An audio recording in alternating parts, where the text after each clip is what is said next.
All right, you've made it to your very last problem. Take a deep breath and make some shakes. Oh, you are doing so awesome.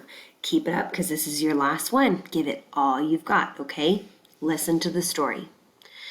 Terry decided to give 8 carrot sticks to his friend Monica. Monica put 5 of the carrot sticks on her plate and some more in her lunchbox.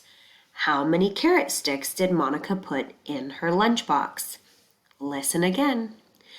Terry decided to give 8 carrot sticks to his friend Monica, so he gave her 8. Monica put 5 of them in her she put 5 carrot sticks on her plate and then some more in her lunchbox.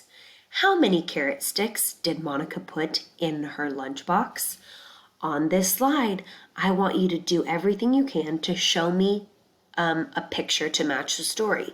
You can do a picture, you can do number sentences, you can do number bonds, but show me how many carrot sticks Monica put into her lunchbox. Go to the next slide and get started. Remember, you can always come back and listen again.